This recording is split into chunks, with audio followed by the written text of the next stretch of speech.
కష్టాల మధ్య వచ్చాం మేము. చాలా ఒత్తిడి మధ్య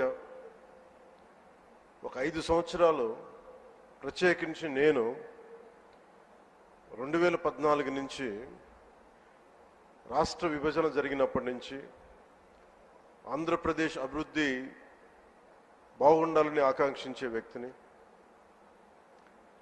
వచ్చే గొడవలకి విభజన జరిగితే ఎలా అయిపోయిందో మనం చూస్తూ వచ్చాం. అందుకని ప్రత్యేకంగా నేను ఆంధ్రప్రదేశ్ బాగు కోసం నేను ఎప్పుడూ నిస్వార్థంగా చేసుకుంటూ వచ్చాను. 2014 నుంచి 2019, 2019 నుంచి 2024కి ప్రభుత్వం మారిన వెంటనే ఒక కన్స్ట్రక్టివ్ అప్రోచ్ నుంచి ఒక డిస్ట్రక్టివ్ అడ్మినిస్ట్రేషన్, డిస్ట్రక్టివ్ గవర్నెన్స్ మొదలైంది. ఇది ప్రజాస్వామ్య హితాన్ని కోరుకునే ప్రతి ఒక్కరికి కూడా చాలా ఆందోళన కలిగించింది. ఈరోజు మేము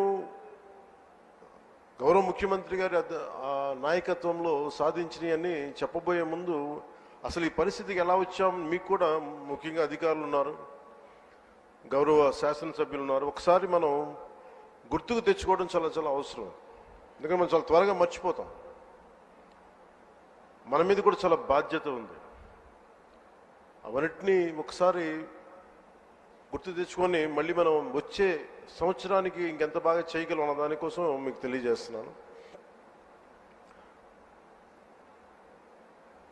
మమ్మల్ని అందరినీ ఎంత ఇబ్బంది పెట్టారంటే, ఒక సగటు మనిషి దగ్గర నుంచి దేశం మొత్తం ఆయన ఆలోచనల్ని ఆదర్శంగా తీసుకొని పాలసీ మేకింగ్ అయ్యే ఒక దశాబ్దాల అనుభవం ఉన్న, సుదీర్ఘమైన అనుభవం ఉన్న ఒక ముఖ్యమంత్రి గారి, ఒక తెలుగుదేశం పార్టీ నాయకుడు శ్రీ నారా చంద్రబాబు నాయుడు గారి స్థాయి దాకా గత ప్రభుత్వ పాలకులు ఎంత ఇబ్బంది పెట్టారంటే ఇంకంతా ఇంత కాదు.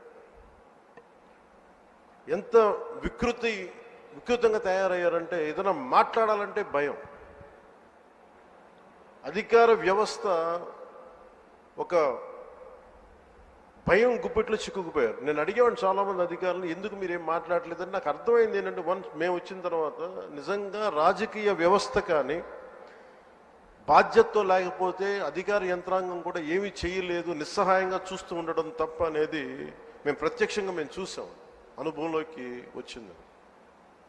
ఇక నన్నైతే ఏ స్థాయిగా గౌరవ ముఖ్యమంత్రి గారిని ఏ స్థాయి ఇబ్బందుల్లో పెట్టారో మీరు అందరూ తెలుసు, మీ అందరికీ. కానీ నన్నైతే నాకు అనిపించేది, వైజాగ్లో, విశాఖపట్నంలో 24లో 23 ఆఖరిలో ఎలాంటి ఇబ్బందులు పెట్టా, మీరు రోడ్ల మీదకి రావడానికి కూడా ఇబ్బంది పడేవాళ్ళు. వస్తే అరెస్టులు. ఈ స్థాయి, వీటి మధ్యలో అసలు భవిష్యత్తు కనిపిస్తుందా అని అనిపించింది నాకు.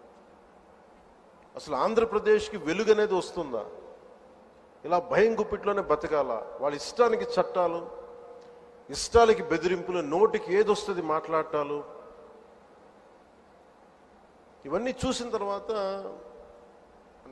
ముఖ్యంగా ఇక్కడ చాలామంది ఉన్నతాధికారులు అందరూ ఉన్నారు, నియోజకవర్గ అధికారులు ఉన్నారు, శాసనసభ్యులు మీరందరూ ఉన్నారు. కాబట్టి అది జరగకుండా కనుక, కూటమి ప్రభుత్వం రాకుండా కనుక ఉండుంటే ఎలా ఉండేది ఆంధ్రప్రదేశ్ని ఒకసారి మన అందరం కూడా ఒకసారి ఆలోచించాలి వన్స్నే. ఎందుకంటే మేమందరం కూడా గౌరవ ముఖ్యమంత్రి గారి దగ్గర నుంచి, లోకేష్ గారి దగ్గర నుంచి ఎవ్వరం కూడా ఏదో ఒక నెపం, గొడవ పెట్టి ఏదో ఒకలా ఇబ్బందులు పాలు చేసి, ఇబ్బందులు పెట్టడానికి, జైల్లో పెట్టడానికి, అలాంటి స్థాయిలోకి వచ్చేసారు. ఏదన్నా మాట్లాడదామంటే రౌడీ మూకలు, నిస్సహాయతతో కూడిన అధికారులు, లేదా వంతపాడే అధికార యంత్రాంగం, వీటన్నిటి మధ్యలో విలవిల్లాడిపోయింది రాష్ట్రం. ఏదైనా మాలాంటి వాళ్ళు వచ్చి మాట్లాడి చెప్దామంటే మమ్మల్ని అలా ఇబ్బంది పెట్టాలి, మా కుటుంబ సభ్యులతో సహా.